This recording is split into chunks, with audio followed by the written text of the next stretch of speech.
Welcome, one and all, to episode 7 of Fundamental Forest. Can you believe it? 7 already. Time flies. There's still no internet at Fundamental Forest HQ. It shocks me as well, so my apologies if this one's coming out late as well. Though you guys were so kind about it last time, you were really understanding, I really appreciate it. I sincerely endeavour to get it out on time, but I can only do what I can do, and nothing more. We've got a huge episode for you today, stuff that I'm really excited about. We've got a foliage tutorial, we've got a flying roller coaster we're building, and we've got all of this peep stuff going on. You can see them, they're running around. I promised our good friend Fass in the comments that I would let the peeps in. So we're going to discuss that throughout the episode. They're going to be causing me all sorts of problems. But they are just so fun to watch running around. You gotta love them. I was just messing around with this as well, with this theatre type thing, and I really like the structure that's popping up. It's really, like, blocky, but I kind of like it in that regard. It feels like a 1970s, like, brutalist sort of thing, which might be really appropriate for a park of this nature that's popping up over time. You know I'm loving these timeline elements, guys. You know I'm loving it. This isn't going to be peepable, but it is going to be fun. And you guys are probably going to understand what's going on when you look at it. But with that being said, we've got so much to be getting on with today. What are we doing hanging around here? I need to climb up the telephone poles and start wiring in my own internet by the sounds of it. Here we are, like we promised. Are you happy, Fass? We've got some peeps on the go now. Isn't that fun? Doesn't it feel good to see the little guys pouring through the gates? We've not got that many guests. I'm hoping that'll improve. But whilst we wait for that to happen, I just want to scoot our way through here, show what we've been working on recently. I added another ride to this area. It is the Teacups ride. What was that? It's actually called the Snow Cups. No, it isn't. I don't see a snowman. Do you? Maybe kinda. But I hate this ride. The Snow Cups, it looks awful. I really don't like it, but I do like the Space Cups. And there's a custom ride someone made where they just took away the big man himself. But we have to be a bit more coy about it, because we can only use base game stuff. So what we've done here is we've simply used trees to obscure the middle, but still there's something a little bit mysterious about it. Where is the snowman? What is that shape behind that tree? There's a little bit of a Slender Man vibe, I think, and that's what we're going for really in the children's area of our park. We want more of a Slender Man vibe. But something I was toying with as well was making some sort of junior wooden coaster for this area. I feel like it would be nice to have in this back area just to sort of fill it out a bit, maybe have some deeper woods over on this side. I'm not really happy with this woodie, or at least I wasn't yesterday when I made it, but it kind of looks alright, doesn't it? Interesting. Maybe we shall ruminate upon this. We shall ponder with great trepidation. Or we'll just have a think about it, depending on how you want to slice it. But I think this could be interesting, but I think we can do better as well. I really wanted to do one of those junior wooden roller coasters that they paint insane colours, because I just think that's fun. So if we're thinking like, I definitely know there's like a Nickelodeon one. Once again, Blackpool Pleasure Beach. But there's like Woodstock Express. Is it at Carowinds? You may have to Google that yourselves. But at some point it was a Scooby-Doo coaster, at some point it was a Fairly Odd Parents coaster, and it always has a wacky paint scheme, and I feel like that's really fun for a wooden roller coaster. And it's not a vibe you see particularly often, but when you do, it's a little treat, little ray of sunshine. We don't want it to be too boring though. That's the thing. But the thing that I wanted to do to sort of kick off this episode was kind of show off something that you guys no doubt will be fully familiar with. This isn't by any stretch of the imagination a new trick, but it is a way we can leverage the mechanics of the game to do us a little favour. Because what we know is that we don't want to keep this roller coaster here, right? We want a roller coaster. We don't want to keep this building here. We want it potentially elsewhere, or just for, you know, just for the memories, you know. Look at this coaster. So we can capture this coaster using save track design with scenery to cut to the chase. And all we need to do is do a little bit of that, give it a little bit of a test, speed up the clock so that it can show us what's going on. Fantastic roller coaster. But if we go to here, we can save the track design, or we can save it with scenery. And we can grab the nearby stuff. But do not fret, it's not selected everything. Not to worry, we can just hold down the mouse button and just scrub across everything that we want to keep. And we just want to capture all of this nonsense. And this is a really useful feature if you don't want to use, for example, the fantastic Sadrat plugin, of many fantastic Sadrat plugins. Really a incredibly valuable asset to the community. Scenery Manager. Scenery Manager is used by basically everyone who takes this game seriously and uses plugins, because it allows you to be experimental like we are now and capture your ideas and move them around and copy and paste them. So for example, if we were to make like a really big castle or something with lots of repetitive features, we could capture it in Scenery Manager and really quickly copy and paste it, copy and paste it, copy and paste it. You will no doubt, whoopsie daisy, that's the opposite of what we want.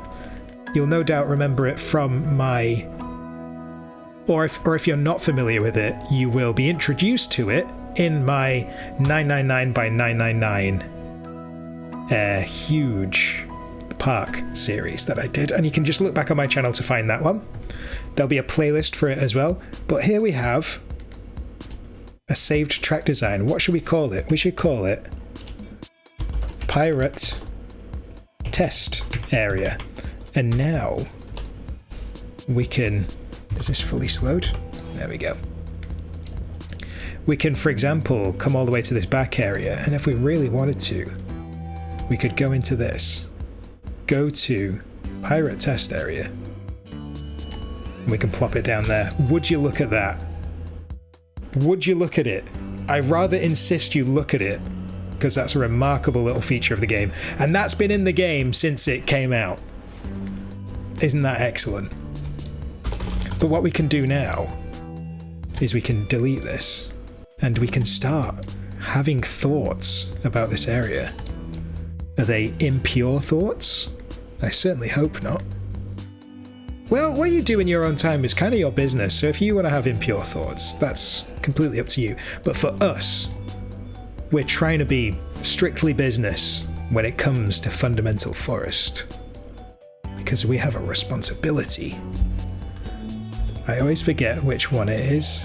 For the land mover, it's this one. It's F1. We want to look at this area, and what I'm not seeing is a sort of transition into this area. It can only really come through for me as a sort of branching off this like main path, but that's not really how we did it over here. I feel like we've done a good job of having an area over here with many ways to access it, but not so much, sadly, over here. Part of the reason for this, I think, is because of the railway. And what we've got to remember about the railway is that the railway is ours to manipulate. We can't let it get on top of us in that regard. So maybe we can rethink where this railway goes, because right now it feels like it cuts through this part of the map when it should really be sort of working for us a bit more. So maybe we could bring it along here, perhaps have it more of like a coastal thing, but then that is divesting us from the opportunity of building on this coast like features that we would want. So maybe what we'll do is we'll keep it sort of low and maybe send it off in this direction and maybe bring it around the back here. I know when I'm editing this and when I've already got a solution, I'm going to be looking back on this and thinking the solution was so obvious the whole time. Or maybe not. Maybe I'll never find a solution this episode and it's going to be something that we can work on together. That remains to be seen. So there's option A, which is I don't figure it out this episode, in which case I will need your help, so leave a comment about that. Or there's the option where I do figure it out, in which case you have to leave a comment saying, wow, Sam, you are so smart. We are so glad that you share your genius with us on a daily basis. Speaking of my genius, it was really funny. My friend 30 left a comment saying that we should burn the parachute ride with fire.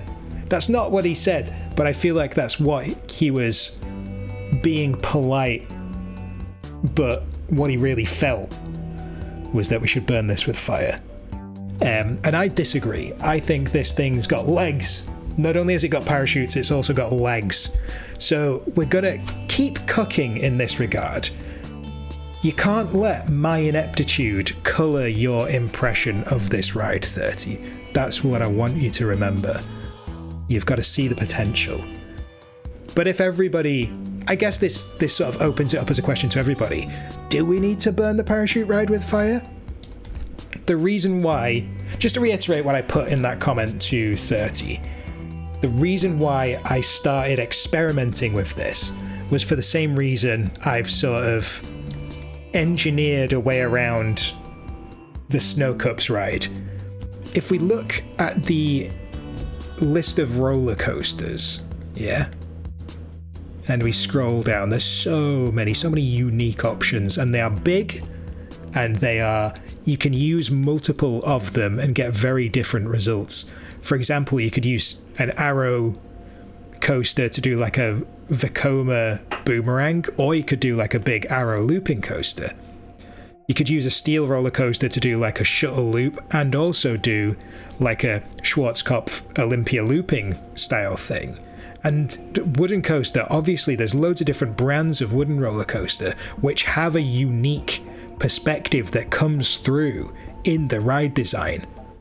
Tell me how we get perspective from a merry-go-round. We could hypothetically have more than one merry-go-round in the park, but we're really going to be leaning on like the car rides, for example. We've already got 2 car rides in because you can give them personality. An observation tower, really challenging to give personality and give it like a unique place, especially when we're going for skyline stuff. And if we go to, for example, the launched freefall, 30 suggested instead of doing the parachute ride, we should do like a roto drop, for example, and theme it well and all of this stuff. And I 100% understand where it's coming from, but we don't have a huge variety of options when it comes to flat rides. We're going to end up repeating ourselves if we want to populate this park with a level of fidelity to real life parks. We could always, just repeat these rides, and I think there's going to be an element of that. That's not so bad. But if we want to have more unique stuff going on, we're going to have to use our creative muscles quite a lot. So this was a way for us to have a skyline feature for here that could help you if you're over here by the big railway bridge. We could look across here and see the parachute ride and go, oh, I know where that is. We need to walk towards the parachute ride. And that's the same. I think we're going to do like a double or triple launched freefall. And then, of course, in a different area, we can have a big roto drop, and they can have those features for us to lean upon. But speaking of rides, I think what we want to have in this area is we're going to use this opportunity to have our back-to-back swinging inverter ships That's going to be super awesome for our pirate area, very thematic. I don't think we're going to do the regular swinging ship, despite the fact that it is called a pirate ship. It's a big old challenge to pick out what ride types you're going to have in your pirate area. We want something wet, right? Do we want a log flume? Do we want a river rapids? Maybe a splash boats? So I think we're going to do bumper boats, right? When I was younger, there was this place called Lytham St. Anne's. I'm thinking maybe it's still there, but what I'm going to describe might not still be there. There was this little boardwalk that you went on. It was near the beach. It wasn't quite on the beach. And it had little attractions on there, one of which was like trampolines, where you basically were put in a cage with a trampoline for 5 minutes. And that was actually really fun. And another thing was that there was just this like big cage with a pool of water in it, and it had bumper boats on there. So I'm thinking you can definitely have like a fun bumper boats arena type experience in a tight area, a bit like a flat ride footprint. I kind of don't want to do a water coaster for this, just because maybe we should just do something that's not that. I was trying to do a bobsleigh coaster, can you imagine? But I was finding it hard to contend with the limited options that we have here. But we're just so limited in our options. Like we can, oh, do you want to go left or right? Do you want to do a left or right helix? You know, it's really not a fun designing experience. It's a challenge, don't get me wrong, so maybe we should approach it like we would a challenge, but for our money I think we should go with something that's going to be a bit more easy to get a charismatic performance out of. I was experimenting a little bit with the Vekoma Flyer situation, and there's some quite interesting things you can do. I'm very interested to see what we might be able to wangle from our pirate area with this, but the first challenge, in my opinion, is going to be making sure we can get the macro right for this area, because right now it's sort of split in the middle. I'm thinking of forking like this sort of area over to pirates at the least. If there's more mileage we can get out of it, I'm more than willing to do a larger area as well, but that's the plan as it stands right now. Also, in what I believe to be our first big sort of return to the drawing board that we've had on the series so far, I think target practice is not right as it stands right now. I don't think it's working. I do like this feature, but I do think it's something that we're going to return to rather than stick with right now. I really wanted something to cut across this part here, but I feel like it's just too forced. What you don't want to end up doing is forcing something, and it felt forced to me. So we return to the drawing board in that regard. I'm excited to see what else we can fit into this area. I'm thinking maybe today as well, we should do a bit of a foliage tutorial. That could be very useful for people, I think. And you can get a little bit of my perspective on how to do foliage. So this is very interesting. Would you look at this? One side has a lot of bias toward it with the Royal Joust, and I think I know why that is. You've left the queue. You were so close to being on the ride. You're heading for the Royal Joust. I find that confusing, Natalia. That doesn't make any sense. Oh, now you're heading for Robin Hood's Golden Arrow. Interesting to see into the mind of the little guy. The reason why I think there is a strong bias towards this track is if we go into the paint debug window, show paint debug window. So if we open that up, and if we go down to here, we go show wide paths. Now the path that isn't white, so basically what the white path is path that the peeps don't consider. We can see here that they consider a lot of this stuff, but something that they don't consider is this tile here. And what this means is the behavior of the peep is that they find a right angle here, they take this right turn, they see a ride right in front of them, they walk into it, because otherwise it's a dead end, right? They see that it's a cool coaster, they jump in the queue. But that's all well and good, right? Why aren't they turning left when they get to here? And it's simply because the way the pathfinding works is that they're gonna bias toward a path. And then if they bump into a queue, like this person happened to do, they'll get on it. But they're not really considering it in the same way that they're considering this right-hand turn and then walking straight into the queue. So if you're wondering why that happens, it won't be anything to do with the popularity, so to speak, of the ride, because it's the same ride. It is simply a quirk of the peeps' behavior. If they're going to get on the ride, statistically speaking, because of the quirks of the game, they're going to get in this right-hand queue. And what we'll have to think about is ways to make it so that it's a bit more balanced, because it is, at the end of the day, a coaster in which they are racing. Let's see how this one goes. Place your bets now. Is it going to be red or yellow that wins the race? Oh, it's going to be red by an absolute country mile. Unbelievable. Well, it is kind of believable. It's inevitable, in a sense. So there you go, the Royal Joust.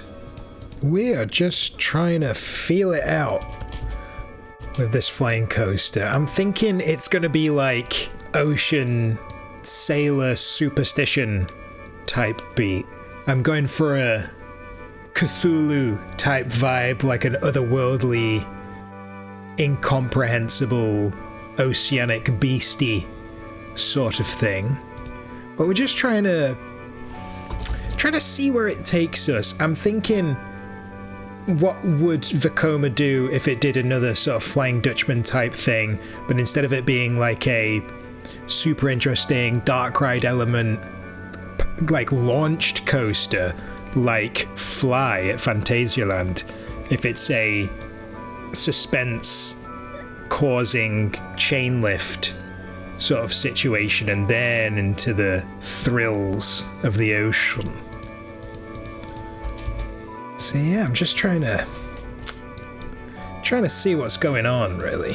I feel like this, I really want this. When you're doing like an inverted coaster, right, you can't do stuff like airtime hills. Instead, you're more about the sweeping and the swooping. So we're trying to get the sweeps and the swoops in, but then when we flip back over, we might do some like airtime stuff. But I feel like being on your back in the flying coaster is disorientating, and being on your belly is how it should be. So it's an interesting situation we've got on our hands here. Anyway, on to what I was planning to do. I think we're going to try and populate this area with some foliage. I see that people are making their way over here and then they're dropping litter. That's annoying. So I can click on this, that's interesting. Since when has that been a thing? Click on the trash. It becomes a hand. So yeah, I feel like the first most important step when it comes to foliage is knowing what it is you're trying to do. And I think the name of the game for us right now is going to be sightlines. Now there's a couple of ways of looking at sightlines, and there's a couple of different sort of definitions for it. One of them is from a peeps perspective. So a lot of the stuff that we've been trying to do like over here is a peeps perspective. Guys? Where are you even trying to go? You're trying to go to fried chicken, which presumably is over here. Yep, there it is. Interesting method. Not sure it's going to pay off for you guys, but this is why I was doing it without peeps, because of course we're going to have problems like that. What I would ordinarily do is make an invisible underground path, but we might have to hide it inside a building. Maybe we'll make it like a building here that can go swoop and go underneath to here. Because these peeps, man, they're too stupid. They're way too stupid. They don't know what's going on. They don't know the plans that we have. But yes, the perspective of the peep is one way of looking at it, which we've discussed, and they can see like this. But the other way is the things that we can see. So it's very much this sort of vibe over here where we are obscuring things that we don't like. So we are obscuring the perspective of the teacup haunted figurine in the middle. And it's all about that, because we want to have the visuals be interesting, right? So there's got to be a bit of mystery, but there's also got to be a little bit of revealing to see what's actually going on out there. So there's a balance there, and the way to strike that balance is to properly plan out what it is you're going to be doing. So the broad principle when it comes to foliage, and anyone who's seen my foliage video from back in the day will already be more than familiar with this, is we're trying to sort of create biological flowing shapes and then populate it with trees, right? If we're going for a tree type beat. And in the broadest possible terms, what we do is we start with the taller trees. So we're just going to grab some of these broad, tall trees, and it doesn't matter which ones, we can literally grab every type of tall tree, chuck it in here. It's all going to pan out in the end. So we've got these tall trees in here, and we're going to sort of create the spine of the forest using it along these lines here, right? And we're just gonna build them up along these lines. And if we need to sort of add one outside of that, that's all alright. We'll make it look nice and good. And then we can go on to like the next tier of trees and sort of populate the outside of that with the next tier of tree. And you'll be able to tell pretty quickly that what we're doing is we're kind of creating, it's almost like a mountain type of situation where it's tall in the middle, and as it moves out from the middle, it gets smaller and smaller. And then obviously we can get to the even smaller ones, and it doesn't matter what kind of tree we use for this, because it's all about the shape it creates. So we are being guided by the shapes here. And then of course, at the edge of all that, we're going to be adding shrubbery and bushes and stuff like that. So we started with our nice organic shape, and already just by following that principle of the height and the hierarchy of the heights. So if we just make some like little categories here of trees, and as I've demonstrated here, it doesn't matter which kind of tree you do this with. There's so many different kinds in here, but it's come out looking good, not because of the types of trees we've used, but the hierarchy of trees. So we've got little small trees along here. Look at them all. We can barely move for all of these small trees. And if we take a step up to sort of the medium trees, this is a good medium tree. And there's of course this kind of medium tree, and I feel like this one's a kind of medium tree as well. It's wherever it's sort of placing its density of foliage is what's going to define it for me. The famous monkey puzzle tree. That's quite a tall medium tree, isn't it? That's almost like a borderline tree there. What else have we got for medium trees? There's got to be more to life than this, guys.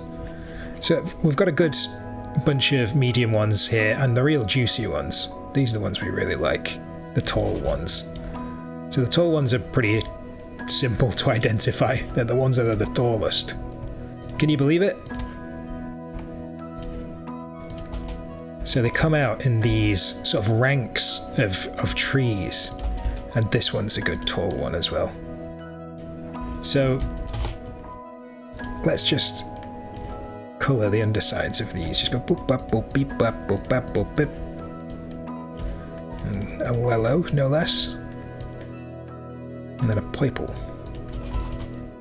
So as you can see here, this is the sort of ranking that we've got. And if we leverage these heights of trees, we can get something really simply by starting with a biological shape as the foundation, constructing it in such a way that the hierarchy is allowing it to form a shape that makes sense. So it starts like a pyramid. You've got your tallest in the middle, then they fan out to the shortest at the edges.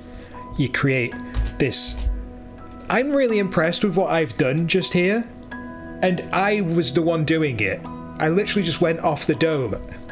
All you have to do is follow that principle, and I hope that this little demonstration has articulated the power of that simple principle. So let's talk it through again, guys.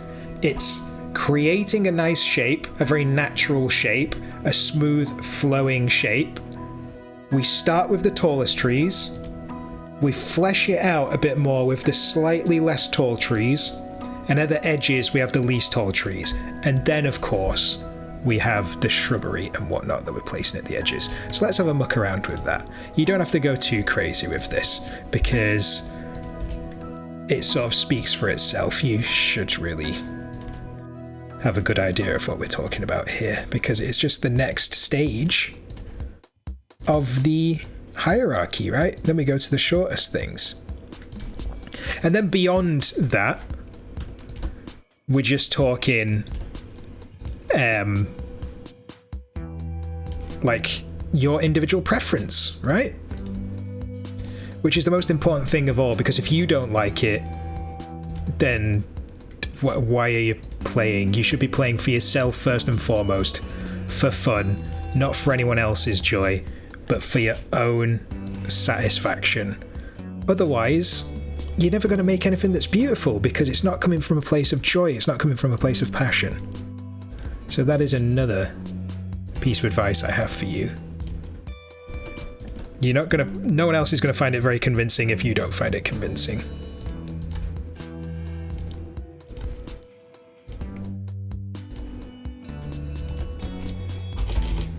So there we have it, a little bit of foliage there, really easy to bring to life like that. And what we're going to try and do is pull a bit of this nonsense, but we're going to do it in context.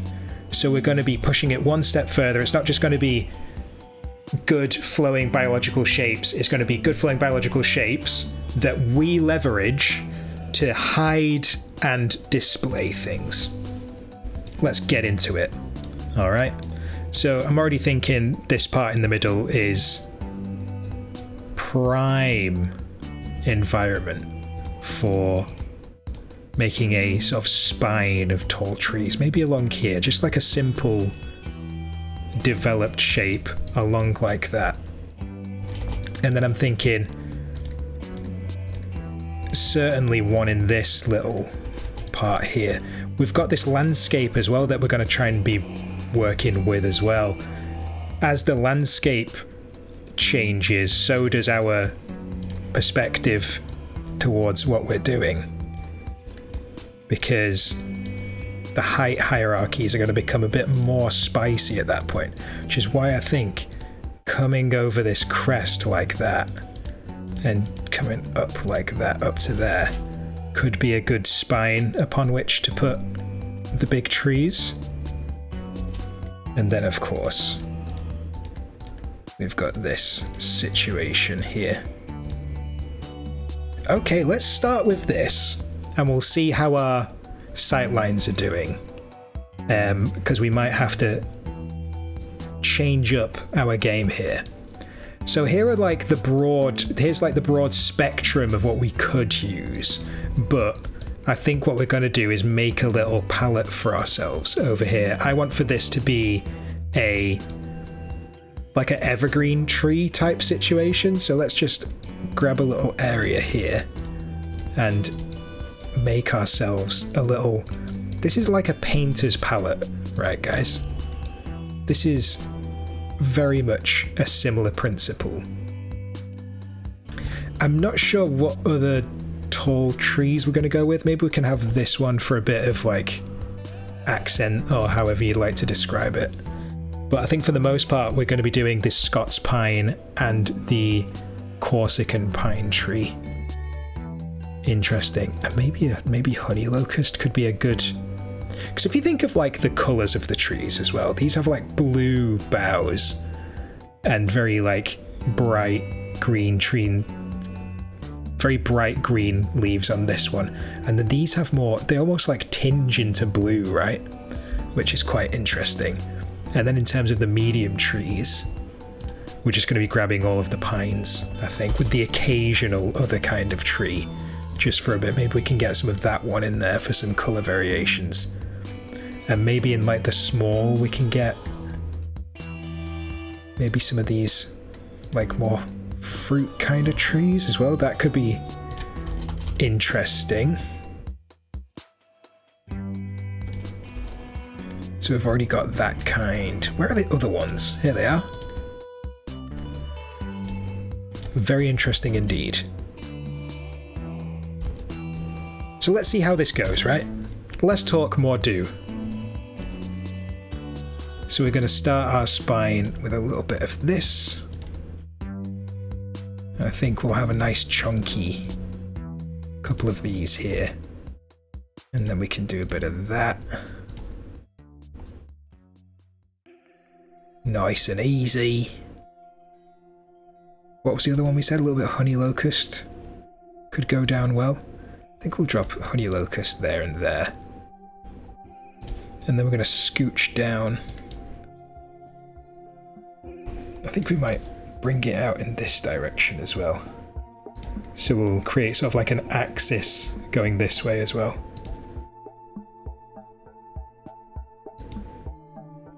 Nice, nice, nice. And let's get the ground textures to remind us of what I really am. Let's leave that one out. Let's see how far we can get without resorting to Old Faithful.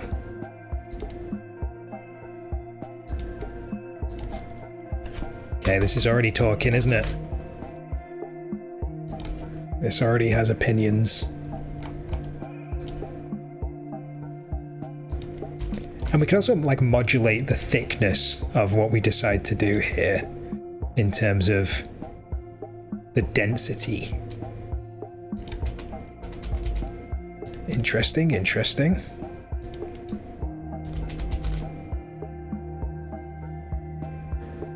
Okie dokie, I'm liking this as it stands just right now. And are we going to do maybe a bit of these? Is this too much? This might be a bit much.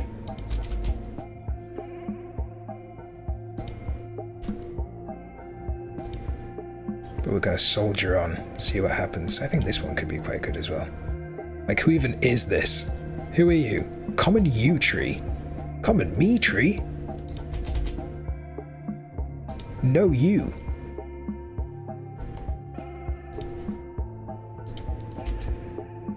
That is a good tree, isn't it? I feel like it's a bit too much. Let's get rid of some of these. We can have the occasional one, that's fine. Camperdown elm tree. It is dark though, isn't it? So it's good for our deciduous. Not deciduous, the opposite, the evergreen type beet that we've got going on here. Alright, that's already looking pretty cool. Let's continue to develop this over here. Just drop like a... You gotta start somewhere, right? You gotta drop something down to begin with.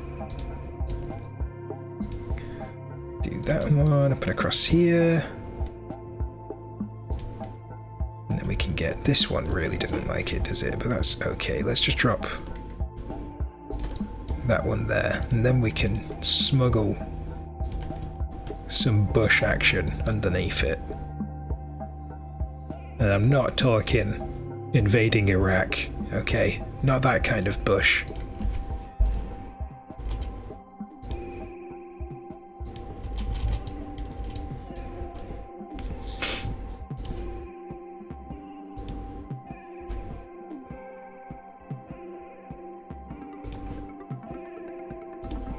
Yo! How have I never I feel like I've never seen this tree in all my days. What on earth? I feel like I've been sleeping on this tree. It's got a lot of personality there, doesn't it? Or as others might call it, it's an absolute mess. What a disaster of a tree. So yeah, maybe along this edge we can get some different kind of trees in there as the medium ones. We're not going to put a palm tree in. That would be showing off. If we managed to get that to work, that would be kind of rude. That would be, you know, we had to do it to him type situation. And we're not. We're not like that, okay? That's not us. There might be other people, but it's not us. We're going to let them do that. And we're going to take the high road.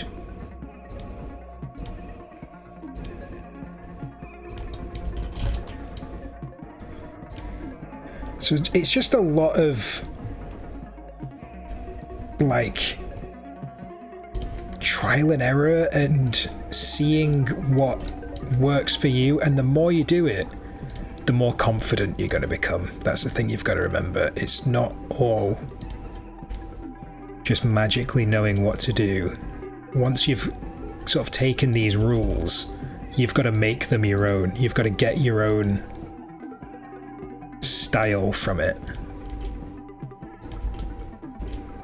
These are just the concepts that allow you to conceptualize what you will go on to do. But already we're kind of cooking. Maybe we don't need the lowest layer. And I'm not talking about Superman's girlfriend. Also, if you want to be a handyman, you better go ahead and comment. We've got to be finding names for these staff because there's going to be a lot of them. So if you want to be part of the crew, part of the staff here at Fundamental Forest, just go ahead and leave a comment saying what kind of staff member you want to be, because I'm sure there's going to be a lot of every single kind of staff. We're going to have plenty to choose from. And worst case scenario, you end up as a handyman. So yeah, I'm pretty darn proud of what we've got in this so far. What I think I'm going to do is I'm going to sort of populate this corner a bit with a little clump, I think. But it's going to be a little bit divorced from those ones, and I'm going to try and make sure we still get to see this corner here. So what we're not going to do is put too much on this one here, but I might do this one here. I feel like that works. And I don't feel bad putting one there or here. I feel fine putting a smaller tree there. It's just I don't want to block that angle. So this is what we're talking about when it comes to considering the sight lines. We want to sort of identify an angle that we want to make work for us. I'm trying not to say leverage quite so much, despite the fact that it is an accurate term for this exact situation. I think maybe I'll put that there instead. A little bit of this, methinks. But that's what it's all about, really, isn't it? Making sure you can make all the features of this game work for you, as opposed to you clambering around after being on the back foot with the mechanics of the game. We want to be the ones in charge. You know what? I think that's looking pretty cool.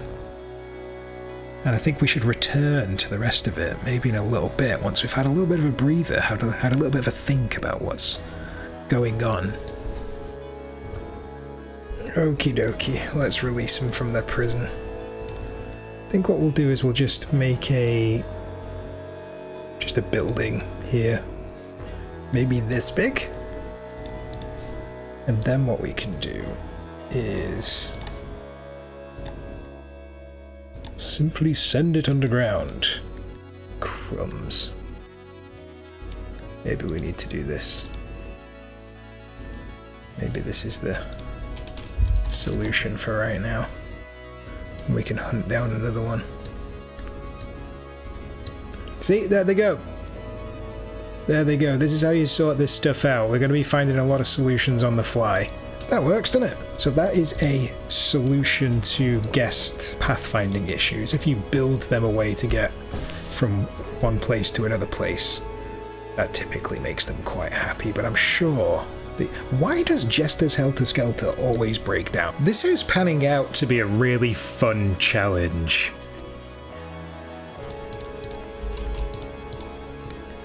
Let's see what wacky situation we can find ourselves in here. Oh! That's so funny. That's so funny. I'm so glad I was recording that. I'm such a fool.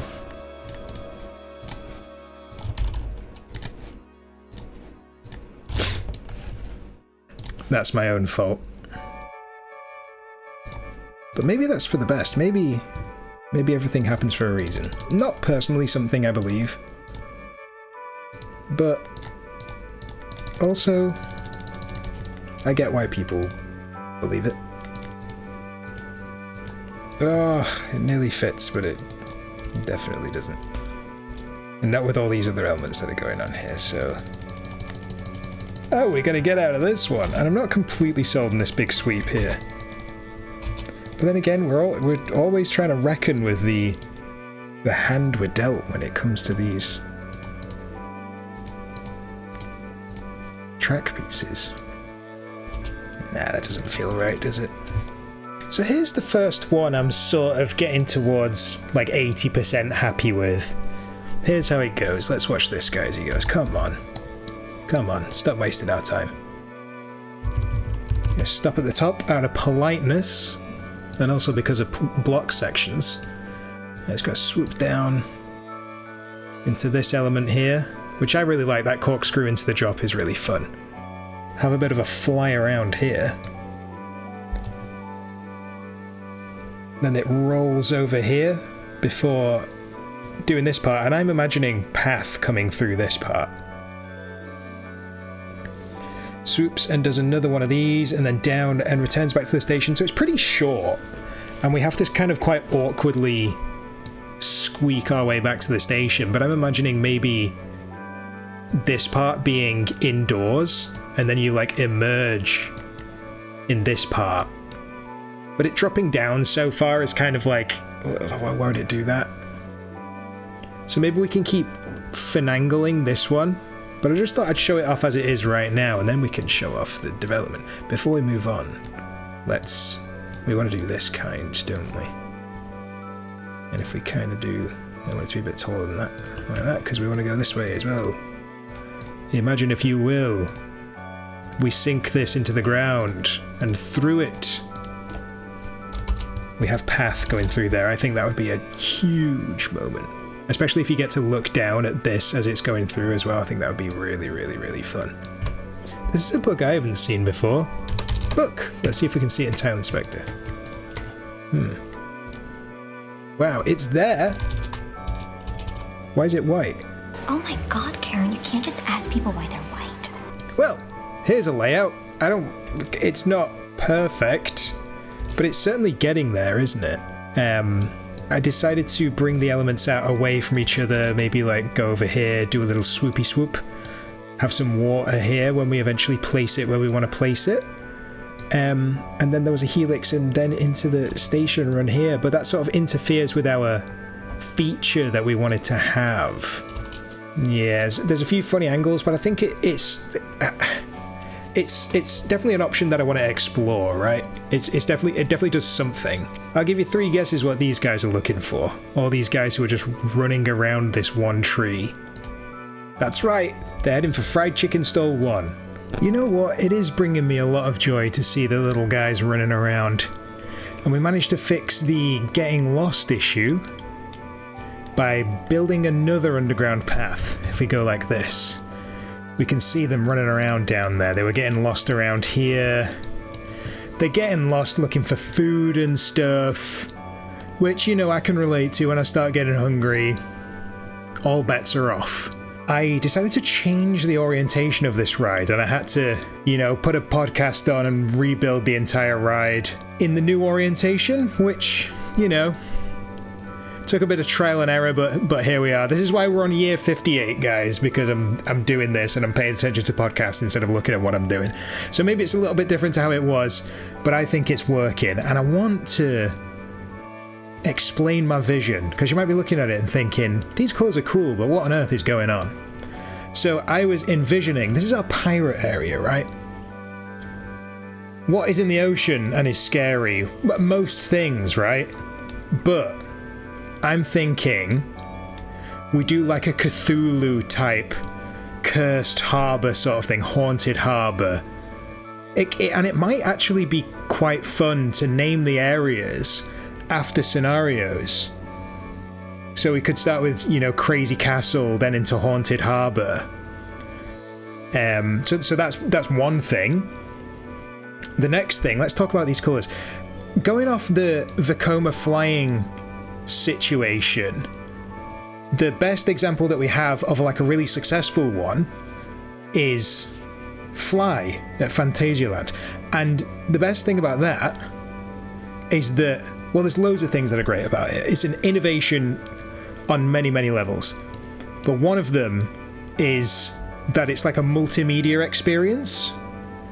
And it's in a very cramped environment so that every moment is uniquely thrilling because it's in such a enclosed space, but you're getting that feeling of flight and you can see the sky and all of this stuff. It's a really... I'd love to go and... It's like, I think it's at the top of my parks that I want to go to. It also inspired Zata, my design, not Fly in particular, but Phantasialand. The idea that I had for the multimedia aspect of it wasn't like a dark ride portion, although we can definitely do that as well. It was having the speakers on the actual, like, trains. And this, like, part is supposed to be like the deep sea, and then we get like the foam of the waves as you get going. So that's where we get these very light blues from, where it's like churning, and then when it's white when it flips over, so that's when the wave is breaking and you flip over. So that when that happens, the music or the soundscape that's happening sounds like it's underwater. It goes like, ooh, like this, and then you flip back over, it goes back to being normal like that. And then when it flips back over again, it goes, oh, no, we're underwater, and then you take, oh my goodness, we're breathing again, we're above the water. So having that horror of being submerged, and I imagine these cars as like boats, and you're going under the water, you're going over the water, and the horror that comes with that, I feel like it could be really evocative. So that's what I was kind of going with that. Whether that's going to be communicated in the end product is a different matter entirely, because we can't do that in Roller Coaster Tycoon. We can do lots of different soundscape things, but not with NCSO, not with the objects that are native to the base game. But I'm not letting that limit my ideas for creativity, and neither should you, even if it's just for your own personal like belief about the situation. You can't really convince anybody of anything that isn't actually in the material, death of the author and all of that. Once it goes out to the people, they see it however they're gonna see it. But between us, we know what's going on here, and hopefully you guys like that idea. I certainly like the idea of pushing the painting of the ride to work for us as well. They don't do it that much with roller coasters, but I really think they should, because it can add a lot, in my opinion. So yeah, let me know what you think of this. I think it's really strong. I think putting a path underneath here, and probably the train will go that direction as well. Maybe we could have the train go across it and have water in this channel down here. I think sinking it down as well was a good idea as well. So we've got lots to play with here. I'm thinking very dense, looming buildings all around you. It's going to be really fun to do what we were getting at with the foliage. Having tall things actually work to your benefit to hide and show things is going to be a really fun activity for us to do. And we've got a new inhabitant. We've got to name this dinosaur as well. It's certainly not going to stay there. I don't want to make you guys worried, but whilst we're building it, you've got to have some fun stuff going on. So we've got a dinosaur here. Who wants to name the dinosaur? We can move the dinosaur around each episode as well. So do shout out potential names for maybe fundamental brachiosaur. Doesn't quite work, does it? So I'm going to leave that in your capable hands. And some nice interaction here. I'm thinking this is going to be like depth. Depth dive or something. The plunge is also a good name. Wow, guys, what an episode. I cut so much from this. I maybe cut 90 minutes of stuff that I had. The foliage tutorial, it was a little bit repetitive, but there was a lot of good stuff in there, but I feel like I kept in all of the important nuggets of information. I hope you guys agree. Let me know if there's anything that you want me to cover in a bit more detail. Happy to do so. I hope that you enjoyed the process of whittling away at that flying roller coaster. Let's go look at it. I'm so hype about this. I think I'm going to make this pool a little bigger to make a more significant splashy section, but I found it really inspiring, as I have found these little fellas running around, both annoying and invigorating, kind of like having children in that regard. They're a pain in the backside, but they add a lot of excitement to the day, don't they? And that's what we like about them. So yes, please give me your comments. It's by the way, when you comment, you're not just chatting with me, you're helping other people to find our little community, to find these useful resources to them, and hopefully get more people involved in our hobby that we're so passionate about. So it's a huge thing for you to leave a like on the video, leave a comment. If you want to subscribe, you can subscribe. I'm less concerned about that than I am making sure we've got a great community on our hands. So with that, I will say thank you so much for watching. Really glad to have you as part of the community, and I'll see you in the next episode.